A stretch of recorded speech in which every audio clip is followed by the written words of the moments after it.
ጸሎት መቼ ነው ማቋረጥ ያለብን? መቼ ነው ጸሎት መጸለይ የሌለብን ቀን? እነግራችኋለሁ። በእርግጠኝነት ብዙዎቻችሁ ላታውቁት ትችላላችሁ ማለት ነው። እና ሁላችሁም በተቻላችሁ መጠን ይሄንን ቪዲዮ ሼር እያደረጋችሁ ለሁሉም አዳርሱልኝ። ሁላችሁም ይሄን ቤት ያው ፎሎ እያደረጋችሁ እንግዲህ ከፍ እናድርገው ቁጥሩን። እና ብዙ ሰው የሚጠይቀው ጸሎት መጸለይ የሌለብኝ ቀን መቼ ነው? ግንኙነት ያደረግሁ ቀን ጸሎት መጸለይ ያለብኝ ወይንስ የወር አበባ ያየሁ ቀን ወይንስ ደግሞ ህልመ ሌሊት ያየሁ ቀን ነው ጸሎት መጸለይ የሌለብኝ እያለ ይጠይቃል። ይኸውላችሁ መቼም ቢሆን ግንኙነትን ፈጽሙ፣ የወር አበባ ላይም ሁኑ፣ ህልመ ሌሊትም እዩ፣ መቼም ቢሆን ጸሎት አይቋረጥም። ጸሎት አይቋረጥም። ይኸውላችሁ ጸሎት ያቋረጣችሁ ቀን በሰይጣን ተሸናፊ ናችሁ። በሰይጣን ትሸነፋላችሁ። ምክንያቱም ጾምና ጸሎት የሰይጣን ዋና ጠላቶች ናቸው። ከጾማችሁ ከጸለያችሁ እናንተ በቀላሉ ለሰይጣን የምትበገሩ አይደላችሁም። ምክንያቱም ሰይጣን እነሱን ስለሚጠላ ማለት ነው። ሐዋርያትን አላያችኋቸውም? ማውጣት ተስኗቸው ሰይጣኑን ከሰው ላይ ከዚያ ወደ ጌታ መጡና እምቢ አለን አሉት። ከዚያ ጌታ ደግሞ ውጣ አለና አስወጣው ሰይጣኑን ማለት ነው። እና በይነምንትስና አውጽኦቶ እኛ ስለምንድን ነው ሰይጣኑን ማውጣት የተሳነን አሉት ሐዋርያት ማለት ነው። ጌታን እንደዚህ አላቸው፣ ዝንቱ ዘመድ እይወጽ ዘእንበለ በጾም ወበጸሎት። ይህ ሰይጣን አላቸው ያለ ጾምና ያለ ጸሎት አይወጣም። አያችሁ፣ ሰይጣንን ማባረሪያው ምንድነው? ጾምና ጸሎት። ስለዚህ መቼም ቢሆን በምንም ሁኔታ ውስጥ ሆናችሁ ቢሆን ጸሎት እንዳታቋርጡ። መቼም ቢሆን ጸሎት አይቋረጥም። ሁላችሁም ኮሜንት ላይ ጸሎት አይቋረጥም እያላችሁ ጻፉልኝ። እንደው ማንም ሳይጽፍ እንዳይሄድ ለሁሉም ሼርና ኮፒ ሊንክ እያደረጋችሁ አዳርሱት። ሁላችሁም ደግሞ በቅንነት ቤቱን ፎሎ አድርጉና የሆነ የምጠብቀው ቁጥር አለ እዚያ ላይ በ24 ሰዓት እናድርሰው። እንደምታደርጉት አልጠራጠርም ውዶቼ። ክብር በሉልኝ። እወዳቸዋለሁ። ክርስትና ስንነሳ አስታውሳችሁ ከሆነ ይህንን ክር እናስራለን። ነጭ፣ ቀይ፣ ጥቁር። ግን የምን ምሳሌ ነው? ክርስትና ተነስታችኋል አይደል? እንግዲያው በእርግጠኝነት ሁላችሁም ይሄንን ማወቅ ትፈልጋላችሁ። እነግራችኋለሁ። እናንተም ታዲያ እናንተ ብቻ አውቃችሁት እንዳይቀር ወንድሞቻችሁም እህቶቻችሁም እንዲያውቁ ቪዲዮውን በቅንነት በደንብ አድርጋችሁ ሼር፣ ኮፒ ሊንክ፣ ላይክ እያደረጋችሁ ለሁሉም አዳርሱልኝ። ቤቱንም ፎሎ አድርጉ። እንደዚሁም አንድ መረጃ ልንገራችሁ። የፊታችን ህዳር ጽዮን ወደ ጻድቃኔ ማርያም ገዳምና እንደዚሁም ወደ ኩኬለሽ ማርያም ገዳም መጓዝ የምትፈልጉ ሰዎች ጉዞ አዘጋጅተናል። በ0961 21 21 21 ደውሉልን። አዳርም አለ፣ ደርሶ መልስም አለ።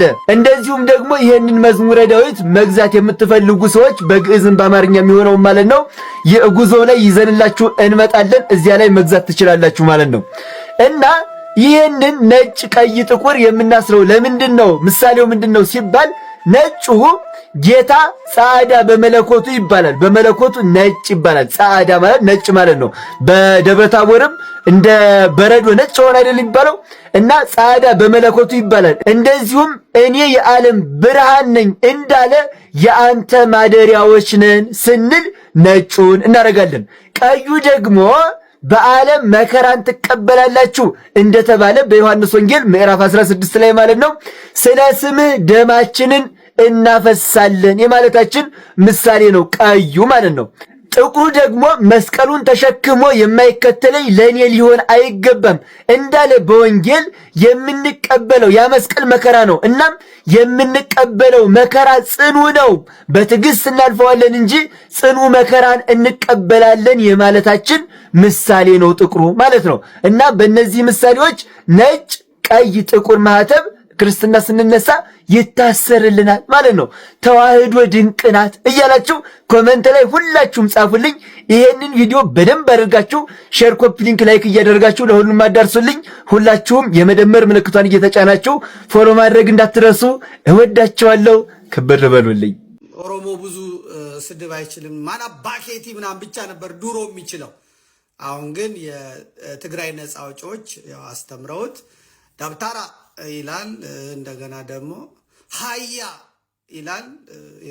የኦሮሞ ነፃ አውጪ ልጆች ናቸው። ይሄ አዲስ ልምምድ ነው።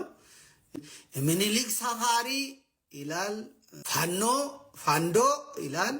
ጎጃም ከኛ ይላል፣ ጎንደሪ ከኛ፣ አክሱም ከኛ ይላል። ምን አባትሽ ታመጣለሽ ይላል። ምን አባትሽ ታመጣለሽ አንቺ ቆይ ይላል። እነሱ ናቸው ያለማመዷቸው። አይናችን ወደ ቦሌ ሚካኤል ነው። ካሁን በኋላ ወደ ቦሌ ሚካኤል ነው። ይድረስ ለብፁዕ አባታችን ብፁዕ አቡነ ሕርያቆስ ለአዲስ አበባ ሀገረ ስብከት ሊቀ ጳጳስ መልእክታችን ይድረስ።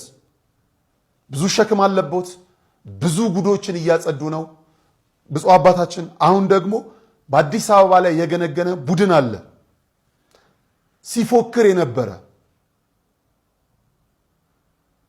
አፍ እስኪከፈት ድረስ ብፁዓን አባቶችን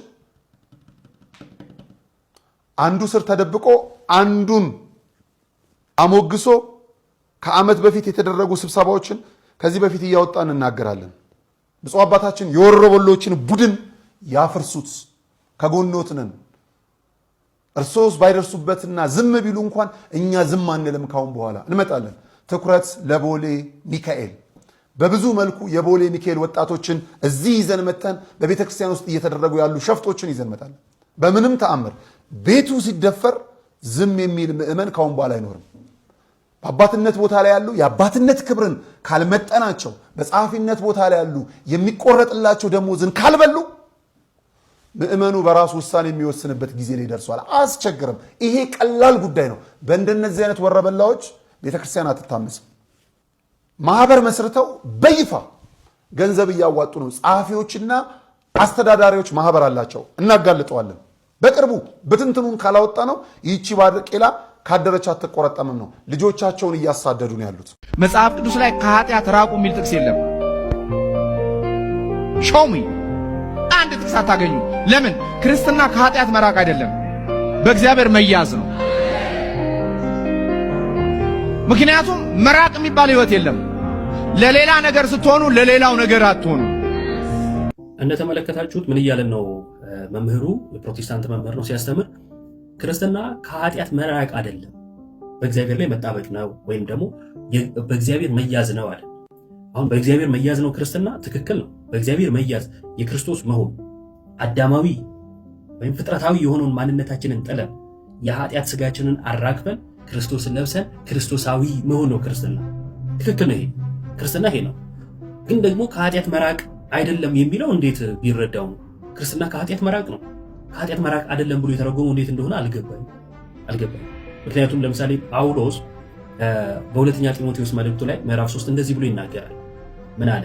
ነገር ግን በመጨረሻው ቀን የሚያስጨንቅ ዘመን እንዲመጣ ይህን እወቅ፣ ሰዎች ራሳቸውን የሚወዱ ይሆናሉና፣ ገንዘብ የሚወዱ፣ ትምክህተኞች፣ ትዕቢተኞች፣ ተሳዳቢዎች፣ ለወላጆቻቸው የማይታዘዙ፣ የማያመሰግኑ፣ ቅድስና የሌላቸው፣ ፍቅር የሌላቸው፣ እርቅ የማይሰሙ፣ ሐሜተኞች፣ ራሳቸውን የማይገዙ፣ ጨካኞች፣ መልካም የሆኑን የማይወዱ፣ ከዳተኞች፣ ችኩሎች፣ በትዕቢት የተነፉ፣ ከእግዚአብሔር ይልቅ ተድላን የሚወዱ ይሆናሉ።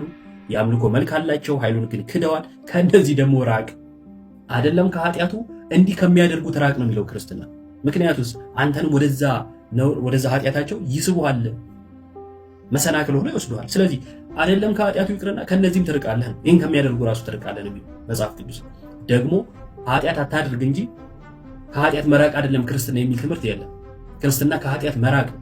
ልጆቹ ያለ ዮሐንስ በመልእክቱ ኃጢአትን አታድርጉ፣ ከኃጢአት መራቅ ነው ክርስትና እንጂ መራቅ አይደለም ክርስትና ብሎ እንዴት ነው የተረጎመው?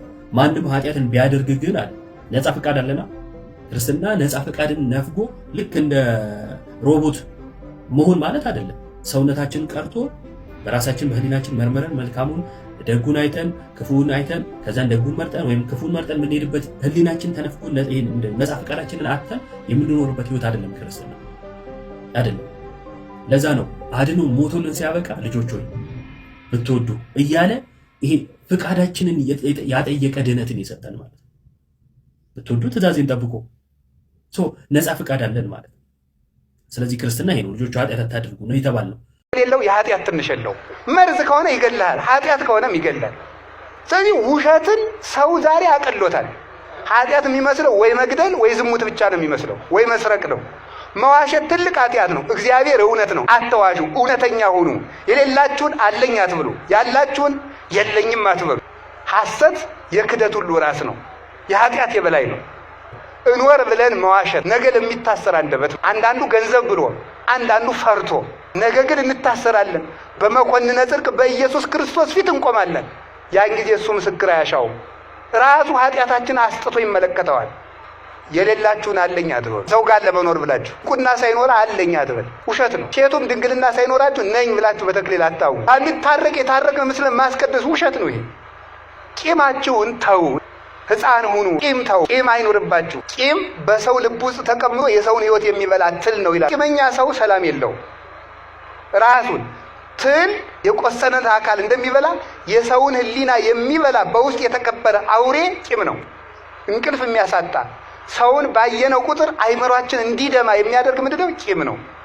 ሰላማዊ ሰው ማን ነው ካላችሁኝ፣ ሰውን ያልበደለ ሰው ነው።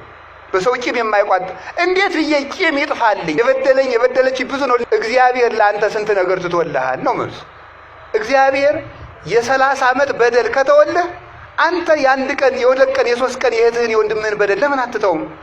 እግዚአብሔር ሁሉ ዕዳ ትቶልሃል። ሰርቀህ ዝም፣ ዘሙተህ ዝም፣ አመንዝረህ ዝም፣ ተሳድበህ ዝም፣ ደብድበህ ዝም፣ እግዚአብሔር ሁሉ ዝም ብሎ አይተዋል። ምን አለ አንተ የአንድ ቀን የሁለት ሰው የሶስት ቀን አንድ ዓመት ይሄን ሰውዬ ከቻልኩት 5 ዓመት ይሄ ነው። እግዚአብሔር እድሜ ዘመንህን አንተን ችሎ የለም ወይ? እናንተም ተው እሱም ይተውላችኋል። እናንተ ይቅር በሉ እሱም ይቅር ይላችኋል። ይቅር እንዲለን ይቅር ማለት አለብን። እንዲተውልን መተው አለብን። ሰላማዊ ሰው እግዚአብሔርን የሚመስል ሰው እንኳን ከሰው ጋር ከአውሬ ጋር መኖር ያውቃል። ክፉ ሰው ደግሞ ከራሱ ጋር መኖር አይችልም። የመጀመሪያው ጦርነት ምንድን ነው? ሰው ከራሱ ጋር የሚያደርገው ጦርነት ነው። ከራሱ ጋር ያልታረቀ ሰው ከሰው ጋር መኖር አይችልም። ከሰው ጋር መኖር ያልቻለ ሰው ሕዝብና ሕዝብን ያባላል። ሕዝብ ጋር መኖር ያልቻለ ሰው ሀገርን ከሀገር ጋር ያጣላል። ከራሱ ጋር የታረቀ ሰው ግን ከሰው ሁሉ ጋር መኖር ይችላል። አልፎም ከፍጥረታት ጋር ሰላም መሆን ይችላል። እንደ ሕፃናት ካልሆናችሁ መንግሥተ ሰማያት አትገቡም ብሎ ጌታ የተናገረ። የገዛ ክብሩን የሚያይ ሰው የእግዚአብሔርን ብርሃን ማየት አይችልም። ሁልጊዜ እንቁራሪት አሉ የምትጮህ ባሕሩን የማስተዳድረው እኔ እየመሰላት ነው አሉ። በጣም እኮ የሚገርማችሁ ማለት ማታ ማታ ወንዙ ስጮህ አትሰማትም? እንቁራሪት የምታቅራራ የባሕሩ ጌታ እኔ ነኝ ብላ ነው ሞደት። ግን የሚያኖራት ማን ነው? ባሕሩ ነው የሚያኖራት። ባሕሩ ያኖራታል እንጂ እሷ ባሕሩን አታኖረውም። አሁን ዓለምን የሚያፋጀው ምንድን ነው? ለራሱ ክብር መጨነቅ ነው። ሁሉም ሰው የኔ ዘር ታላቅ ነው ይላል። የማን ዘር ነው እንግዲያ? ትንሽ። ሁሉም ሰው የኔ ዘር ትልቅ ነው። ሁሉንም ሰው ስሙት። እኛ እንደዚህ እኛ እንደዚህ እንዲህ ያለውን ኩራት ነው መተው። የሚፈርስ የሚበሰብስ የባሰም ልናገር ነው። የሚተላ የባሰም ልናገር። የሚሸት የሰው ልጅ ምን ያኮራዋል ይላል። በሶስተኛው ቀን ቀብረው ሲመለሱ የምትለወጥ አይደለህም እንዴ ይላል። ምን ያኮራል?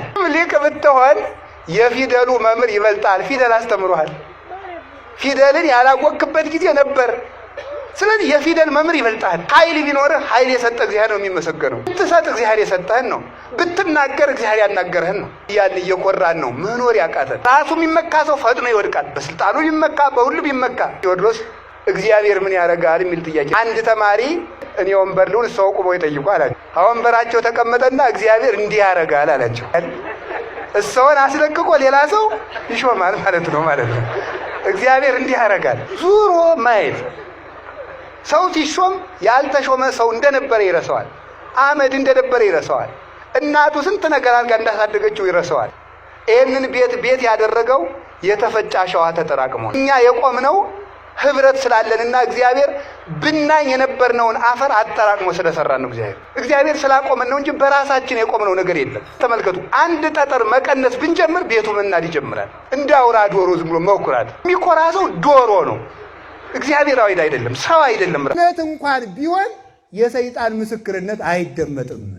እውነት እንኳን ቢሆን ወልድ መንፈስ ቅዱስ ምስክር ይሆናሉ ነው እንጂ አጋንንት ምስክር ይሆናሉ የሚል መጽሐፍ አለ? አጋንንት ምስክር ይሆናሉ። አጋንንት የመሰከሩለት ሰው ራሱ ጋኔን የጋኔን ወዳጅ መሆን አለበት። የቅዱሳን ምስክር ሥላሴ፣ መላእክት፣ እመቤታችን፣ ቅዱሳን እነዚህ ናቸው። ርኩስ ለቅዱስ ምስክርነት አይበቃም። እግዚአብሔር 10 ሕግ ሲሰራ ለሰይጣንም 10 ሕግ አለው። እግዚአብሔር አትስረቅ ሲል ሰይጣን ለሰይጣን እንኳ 10 ትእዛዛት አሉት። ሰይጣን በእኛ ክርስቶስ መኖሩንና አለመኖሩን በምን እንደሚያውቅ ታውቃላችሁ? ሰውየው አለበት ክርስቶስ አብሮት ነው ብቻውን ነው የሰውየው ማወቅ ሲፈልግ አብሮ ይውልና ሲቆጣ ሲያየው ብቻህን ምክንያቱም ከቁጡ ሰው ጋር ክርስቶስ የለም። ማንም ሰው እግዚአብሔር ተገለጠልኝ፣ እግዚአብሔር ገለጠልኝ፣ እግዚአብሔር አነጋገረኝ ቢል ተመልከቱ፣ እግዚአብሔር አነጋገረኝ ቢል ራሱን ከፍ የሚያደርግ ከሆነ እርግጠኛ ሆኜ እነግራቸዋለሁ የእግዚአብሔር መንፈስ በዚያ ሰው ላይ የለም። ይህንን ለነሱ ጠበቃ የምትቆሙ ተከታዮቻቸው ንገሯቸው እስኪ ለአባቶቻችሁ፣ ቤተ ክርስቲያን ለሚበጠብጡብን፣ ፎቶአቸውን ለሚያሰግዱ፣ በፎታቸው የሚጸለይላቸውን እስኪ ንገሯቸው ዱና። ለምንድን ነው በፎቶዎት የሚጸለይ በሏቸው እስኪ። አይ ህዝቡ ነው የሚያደርገው እናያቸው እስኪ። መስቀሉን ይዘውታል። መስቀል ይዘው እየባረኩ ነው። የወርቁንም መረዘውታል፣ የብሩንም ይዘውታል። እስቲ ይቀድሱ፣ መጥተው ይቀድሱ። ጎንደር ይምጡና ይቀድሱ። ቀድሰው ያቆርቡን። እዚህ አሁን አበራዩ ልጅ ይምጡና ሲቀድሱ ሲቆርቡ እናያቸው። ያስቀደሰውን ህዝብ ቅዳሴ ውጭ እየተሸበሸበላቸው መጥተው ነው እኔ ቅዱሱ የሚሉት። ሳይቆርቡ ሳይቀድሱ ወታደሮቹ ሁሉ ሊቃውንት ነበሩ። መሳፍንቱ፣ ዳኞቹ፣ ግራዝማቾቹ፣ ቀኛዝማቾቹ ሁሉ የመጽሐፍ ሊቃውንት ነበሩና ልዑል ራስ ካሳ የመንግስት ባለስልጣን ናቸው፣ ግን ሊቅ ነበሩ። ምን ይላሉ? አንድ ንጉሥ ግብር ከፈሉኝ ሲል አይ ጌቶች ልብሶትን ያውልቁና አይተን ነው የምንገብርለወት ቢሏቸው ደስ ይላቸዋል ወይ? አሁን የሀገሪቱን ፕሬዝዳንት ወይም ጠቅላይ ሚኒስትር ግብር ክፈሉ ሲል መጀመሪያ ልብሶትን አውልቀው እንወትና እንገብርለወት ብንላቸው ደስ ይላቸዋል ወይ ይላሉ። አይሉም፣ እንደውም ያስራሉ፣ ይቀጣሉ። ታዲያ ንጉሥን ልብስህን አውልቄ ልገብርልህ ሲሉት የሚከፋው ከሆነ እግዚአብሔርን መርምሬ ልወቅህና ልመን ቢሉት እንዴት አይከፋውም? አመን ነው። ሃይማኖትን በልቡና የሚገልጡ ሁለት መሰረታዊ ነገሮች ማመንና ማድነቅ ናቸው። ማመንና ማድነቅ ሃይማኖት እንዲገለጥ ያደርገዋል ማለት ነው። አራቱን ጉባኤያት እንኳን ብንጨርስ ትምህርት ጨረስኩ አይባልም። ገና ቅዱስ ኤፍሬም ብቻ እኮ የደረሰው መጽሐፍ 14000 መጽሐፍ እኮ ነው። ገና እኛ የተማርነው ውዳሴ ማርያም አንድምታ ነው። አንዱን መጽሐፉ አንዱን ያችን ነው። በዚያች ነው የተጀመረችው። ሐዲሳት ሲጀመር ሃይማኖተ አበው ላይ ዘቅዱስ ኤፍሬም የሚባል በቃ ያችን ተማር። ገና እኮ ነን። ምኒቱንም እንኳን አልቀመስናትም። የሚያውቀዋል። አሁን ገነት ውስጥ ነፍሳት ያሉ ቁመው ነው፣ ተገምጠው ነው፣ ጠጋ ብለው ነው፣ ተላብሰው ነው፣ ምን እያለ እንዴት ሆኖ ነው ያሉ ገነት ውስጥ? መልሱ ሙተህየው ነው አይደለም እንዴ? ለዚያውም ገነት ከገባህ ማለት ነው። ስለዚህ ተሙቶ የሚታወቅ እውቀት አለ ማለት ነው። ስንሞት የምናውቀውን ዛሬ እናውቀው ቢባል አናውቀውም። ሲኦላውን ነፍሳትም እንዴት ሆነው ነው? እየተሰቃዩ ነው። ምን እየተሰቃዩ ነው? ይሄ ምንም ጥርጥር የለውም። ሲኦል ብሎ እረፍት የለም። እየተሰቃዩ ከሆነ በቀን ስንት ጊዜ ነው የሚገረፉ? አስጎንብሰው ነው አስረው ነው የሚገርፏቸው? አገራረፉስ እንዴት ነው? ይሄን ሙተህየው ለዚያውም ሲኦል ከገባ ነው አይደል? ለዚህ መልሱ እንሞት የምናውቀውን እውቀት ሁሉ ዛሬ አምጡ አይመጣም። ክርስቶስ ሲመጣ የምናውቀው ነገር ምን አገፋፋን? ክርስቶስ ሲመጣ ሐመድ ላይ ነው የምንቆም። እንዴት ያለ መሬት ነው የሚችለን? ኢየሩሳሌም ነው ወይስ ራስ ዳሸን? ምን ጨነቀህ አንተ? ብቻ በቀኝ ቆማለሁ የሚለውን ነው መያዝ። ያቆማል፣ እዚያ ላይ ያስቀምጣል። ምን ያስጨንቃል? እሱ አስከፈለገው ቢያስቀምጥ። በግቢ ጉባኤ፣ በሰንበት ትምህርት ቤት፣ በጽዋ ማህበራት የሚጠየቅ ጥያቄ አለ። ምንም አይጠይቅ። የላም ወተት ለምንድን ነው ነጭ ሆነው? ምን ያስጨንቃል? ዝም ብለህ አትጠጣ። ነፋስ መልኩ እንዴት ያለ ነው? ምን ጨነቀህ? ዝም ብሎ ኦክሲጅን መውሰድ ነው። አይጠቅም ጥያቄ፣ ለድህነት የማይረባ ምርምር፣ ምንም እግዚአብሔር በማይገባ ነገር ጊዜያችን እንድናባክን አልፈቀደም። እውቀትን ሁሉ ለእግዚአብሔር መተው አለብን። አምላክህ እግዚአብሔር የሚባላ እሳት ነው ይላል። አብ እሳት ነው፣ ወልድ እሳት ነው፣ መንፈስ ቅዱስ እሳት ነው፣ አንድ የሕይወት እሳት ነው። የምታውቁትን ያህል አውቃችሁ ሌላውን ለእሳት ስጡት ማለት እሳት የተባለ እግዚአብሔር ነው። ሌላውን እግዚአብሔር ያውቃል በሉ ማለት። ሕፃን በእናቱ ማህፀን ውስጥ እያለ አባቱ ቀይውን ጥቁሩን ያውቀዋል? አያውቀውም። ስለዚህ ምን ማድረግ አለበት? ቆይቶ ነው የሚያውቀው ማለት ቆይቶ ነው የሚያውቀው። ስለዚህ ምን ማለት አይኑ ከፍ ሲል ያውቀዋል። እዚያ ሲንከባከበው አይቶ ደግሞ በትክክል ጎረቤት ሁሉ ስለሚንጋጋ አባቱ የትኛው እንደሆነ አያውቅም። ሲታቀፈው ቆይቶ እንዲያ ብሎ ነው የሚያውቀው ማለት ነው። አባቱን ግን ልጁ አባቱ መኖሩን ስላላወቀ አባቱ የለም አለ። እኛ ሙት ማንሳት፣ ድዊ መፈወስ፣ ጋኔን ማውጣት፣ ለምጽ ማንጻት አንድ ቄስ ቅስና ሲሾም የሚሰጠው ሀብት ነው ይሄ። ከዚያ ደግሞ በብቃት ይሄን የሚያገኙት አሉ። በቅድስና ሴትም ወንድም ሊሆኑ ይችላሉ። በተጋድሎ ይሰጣቸዋል። አንድ ካህን በሕክምናው መቀጠል የለበትም የተባለው ለዚህ ነው። ሰለስቱ ምዕት የሰሩት ያንን በዚህኛው መስጠት ይችላል እና ቅዱስ ሉቃስ ይሄንን መጀመሪያ ባለው በሕክምናው ልብ ያለው ጥበበኛ ሰራተኛ ስለነበረ እግዚአብሔር አንተ ለዚህ ትጉ ከሆንክማ ለመንፈሳዊ ፈውስም ትገባለህ ብሎ መንፈሳዊ ሐኪም አደረገው፣ ካህን አደረገው። ከዛ በኋላ እኛውን ተውና 4 ሀብት ዟላ ይሄን ሁሉ ሀብት ዞ የሚፈውሰውን ለምን ያኛውን ቅጠል ይበጥሳል? ለምን ስር ይምሳል? ያንን ለባለሙያ ተቶት መጥቷል። እናም ሉቃስ ማለት አቃቤ ሥራይ ማለት ነው ምኑ ሊቃውንት ለዚህ ነው። እንደ ትክክለኛ ትርጉሙ ግን ሉቃያኖስ ማለት ብርሃን ማለት ነው። ሉቃስ በግሪክኛ ስሙ ሲተረጎም ብርሃን ማለት ነው። የእውነትም ብርሃን ነው። ከአሕዛብ ተወልዶ መጥቶ አንጾኪያ ተወልዶ ነው ያደገው። አንጾኪያ አሁን ዛሬ ቱርክ ውስጥ ያለች ከተማ ናት። እዛች ተወልዶ አድጎ እግዚአብሔርን ሰምቶ ሳያውቅ ክርስትናን ሰምቶ ሳያውቅ በብሉይ ኪዳን እምነት ሳይኖር ለወገኖቹ ብርሃን የሆነ ወንጌልን ስለጻፈ ብርሃን ይባላል ቅዱስ ሉቃስ። ሰው ከትልቅ ሰው ስለተወለደ አይደለም። ከነገስታት ስለተወለደ ትልቅ አይሆንም። ከባላባት ስለተወለደ ትልቅ አይሆንም። የካህን ልጅ ስለሆነ ትልቅ አይሆንም። የመርጌታ ልጅ ስለሆነ ትልቅ አይሆንም። አንዳንድ ሰው አለ እንደው በሰባት አያቱ አንድ ቄስ ካለ የቄስ ዘር ነኝ እያለ የሚያወራ ሰው አለ። ሰአሊ ለነ ቅድስት ብላችሁ ስትለምኑ ትንሣኤ ልቡና ታገኛላችሁ። ሰአሊ ለነ ቅድስት ማለት ቅድስት ሆይ ለምኝልን ማለት ነው። ቅድስት ሆይ ለምኝልን የሚለው ደግሞ ቅድስት 4 ትርጉም አለው። ጽንዕት ሲል ነው የጸናች ማለት ነው። ንጽሕት ሲል ነው የነጻች ሲል ነው። ክብርት ሲል ነው የከበረች ሲል ነው። ከከበሩ የከበረች ሲል ነው። ልዩ ሲል ነው እናትነትን ከድንግልና ድንግልናን ከእናትነት አስተባብራ የያዘች ከመቤታችን በስተቀር ሌላ እናት የለችምና እንዲህ አለ። ጽንዕት የሚለውም ነገር እመቤታችን ጌታን ስትጸንሰው በጸነሰችው ጊዜ ከጸነሰችው በኋላ ንጽሕት ናት ጽንዕት ናት ነው። በወለደችው ጊዜ ጌታን ስትወልደው ጌታን በወለደችው ጊዜ እሱን በወለደችው ጊዜ ከወለደችው በኋላ ወልደው ሳለ ንጽሕት ናት እመቤታችን ቅድስት ድንግል ማለት። እንግዲህ ቅድመ ጸኒስ ጊዜ ጸኒስ ይላል። ቅድመ ወሊድ ከመውለዷ በፊት፣ ጊዜ ወሊድ በመውለዷ ጊዜ፣ ድህረ ወሊድ ከመውለዷ በኋላ ሁሉ ጽንዕት ናት። ንጽሕትም ቢባል እመቤታችን ሌሎች ሴቶች ቢነጹ ከነቢብ ከገቢር ቢነጹ ከሐልዮ አይነጹ። እመቤታችን ከነቢብ ከገቢር ከሐልዮ ንጽሕት ናት። ወይ ረኩሰት በምንትኒም ዘፈጠራ ድንግል በሕሊናሃ ወድንግል በሥጋ እንዲህ በምንም ርኩሰት አይታሰብም በእመቤታችን ዘንድ። ክብርትም ቢባል ሌሎቹን እናቶች ነቢያት፣ ሐዋርያት፣ ጻድቃን፣ ሰማዕታትን፣ ነገሥታት፣ መኳንንትን፣ ቀሳውስት፣ ዲያቆናትን፣ መምህራንን፣ ትልልቅ ሰዎችን ወለዱልን ብለን የምናከብራቸው እናቶች አሉ።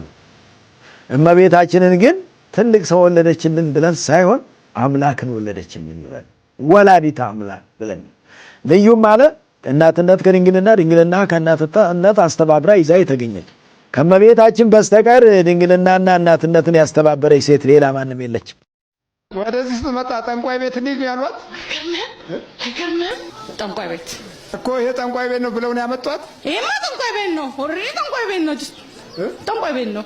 የቱ? ለምን አንተ አጠነቁልም? ሰው ሳይሰማ ነገረኛ አጠነቁልም?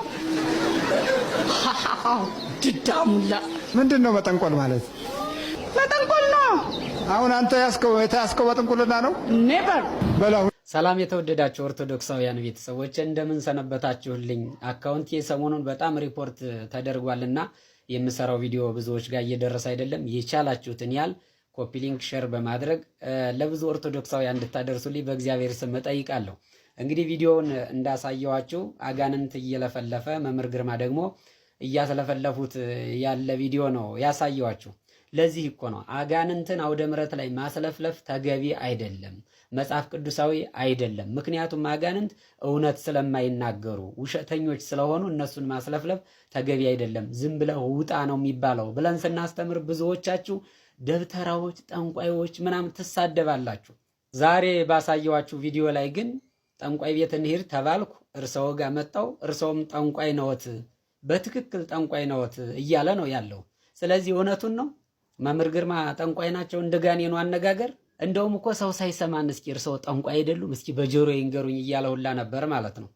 አጋንንት እውነት አይናገሩም ስንል ተው ይለፍልፍ ጥሩ ነው የምትሉ ሰዎች አላችሁ።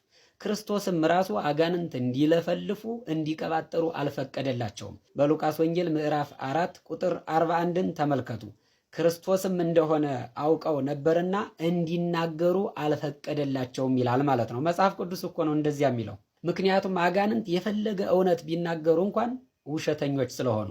ለዚህ እኮ ነው ጌታችን መድኃኒታችን ኢየሱስ ክርስቶስ ሲያስተምር በዮሐንስ ወንጌል ምዕራፍ 8 ቁጥር 41ን ስታነቡ ወውእቱሰ ቀታሌ ነፍሰ ሰብ እምትካት ወኢይቀውም በጽድቅ እስመ አልቦ ጽድቅ ባህብየሁ ወሶበይ ይነብብ ሐሰተ እምዚአሁ ይነብብ እስመ ሐሳዊ ውእቱ ወአቡሃ ለሐሰት።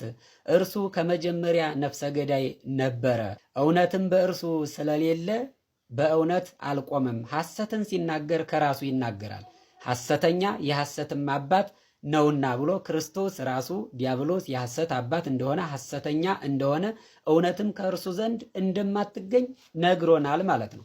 ታዲያ ክርስቶስ እንዲህ ብሎ አስተምሮን በያውደ ምሕረቱ መቁጠሪያ ይዛችሁ አጋንንትን ኢንተርቪው የምታደርጉ ሰዎች፣ አጋንንትን የምታስለፈልፉ ሰዎች፣ የአጋንንትን ምስክርነት ይዛችሁ ደግሞ ሊቃውንትን ጠንቋይ የምትሉ ሰዎች፣ ህዝበ ክርስቲያኑን የምታወዛግቡ ሰዎች ከምን ተነስታችሁ ነው? አይ አጋንንት መለፍለፍ አለበት ካላችሁ ግን መምህር ግርማ ጠንቋይ ናቸው እያለን ነው። እውነቱን ነው ካላችሁኝ እንግዲህ አላቅም። እሳቸው አጋንንትን የሚያስለፈልፉ ናቸው፣ ደግሞ ጠንቋይ ናቸው ካለ ራሱ ጋኔኑ እኔ አላቅም ምን እንደምትሉኝ ማለት ነው። እናም ወዳጆች አጋንንትን ማስለፍለፍ ተገቢ አይደለም ስንል መጽሐፍ ቅዱሳዊ ስላልሆነ ነው። በኦሪት ዘፍጥረት ምዕራፍ 3 ቁጥር 4 ስታነቡ ሴቲቱን ከዚህ ቅጠል ብትበሉ ሞትን አትሞቱም ብሎ ሔዋንን ቅርጥፍ አድርጎ አስበልቶ እንዳሳታት ታውቃላችሁ። የዲያብሎስን ቃል መስማት፣ የዲያብሎስን ምስክርነት መስማት ክርስቲያናዊነት አይደለም። ይህን ቃል ኪዳን ካላወቃችሁ በጣም ነው የምትቆጩት። ስለዚህ የቪዲዮ አቅም እንዲኖረውና ብዙዎች ጋር እንዲደርስ 5-10 ጊዜ ኮፒ ሊንክና ሼር አድርጉልኝ። ይሄ ቃል ኪዳን የተገባላት ለንጽሕተ ንጹሐን ለቅድስት ድንግል እመቤታችን ነው። ገቢውም ልጇ ተወዳጁ ጌታችን ኢየሱስ ክርስቶስ ነው። ቃል ኪዳኑ ምን መሰላችሁ?